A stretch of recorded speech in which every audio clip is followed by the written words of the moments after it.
আসসালামু আলাইকুম বন্ধুরা, স্বাগতম আপনাকে আজকের এই নতুন ভিডিওতে। আজকের ভিডিওটি করার মূল উদ্দেশ্য হলো পর্তুগালের নতুন অভিবাসন আইন। পর্তুগাল সম্পর্কে আমরা অনেকেই কম বেশি শুনেছি।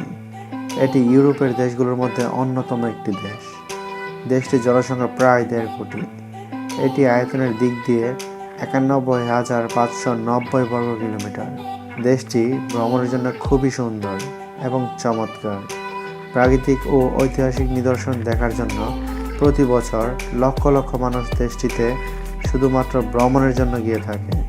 বর্তমানে করোনা ভাইরাস পুরো বিশ্বকে অচল করে দিয়েছে, আর এই কঠিন সময় থাকছে আমাদের জন্য একটি বিরাট সুখবর। বন্ধুরা, পুরো ভিডিওটি না টেনে দেখতে থাকুন, তাহলে বুঝতে কোনো অসুবিধা হবে না। আমাদের ইউটিউব চ্যানেলটি সাবস্ক্রাইব করে রাখুন, সকল গুরুত্বপূর্ণ খবর আপনি পেয়ে যাবেন। অভিবাসন প্রত্যাশীদের জন্য ইউরোপে পছন্দের দেশগুলোর মধ্যে একটি হলো পর্তুগাল।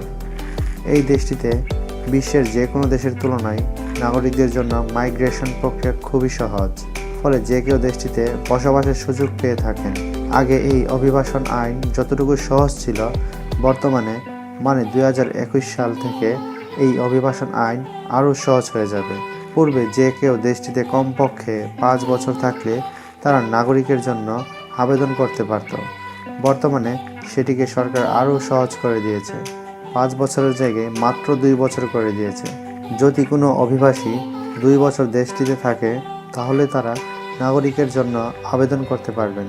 শুধু তাই না, এই অভিবাসীদের মধ্যে কেউ যদি বিবাহ বন্ধনে আবদ্ধ হয়, তারাও খুব দ্রুত সময়ের মধ্যে নাগরিকের জন্য আবেদন করতে পারবেন।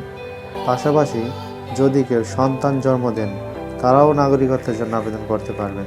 আগে পর্তুগালের বৈধতা বা নাগরিকের জন্য 3 মাস বা 6 মাস অপেক্ষা করতে হতো। এখন আর অপেক্ষা করতে হবে না, 2 থেকে 3 সপ্তাহের মধ্যে বৈধতা পাওয়া যাবে। আজকের এই কঠিন মহামারীর সময়ে আমাদের পর্তুগালের প্রবাসী অবৈধ অভিবাসী ভাইদের জন্য এটি একটি বিরাট সুখবর। এছাড়াও যারা পর্তুগালে পাড়ি জমাতে চাচ্ছেন, তাদের জন্য এটি একটি সুখবর, কারণ পর্তুগালে বৈধতা বা নাগরিকত্ব পেয়ে গেলে ইউরোপের সেনজেনভুক্ত দেশগুলোতে যে কোনো সময় প্রবেশ করা যাবে। বন্ধুরা, ভিডিওটি দেখার পর আমাদের আর বোঝার বাকি নেই যে পর্তুগাল সরকার অবৈধ অভিবাসীদের জন্য কত বড় একটি সুযোগ সৃষ্টি করে দিয়েছে। সবাই ভালো থাকবেন, সুস্থ থাকবেন। ধন্যবাদ।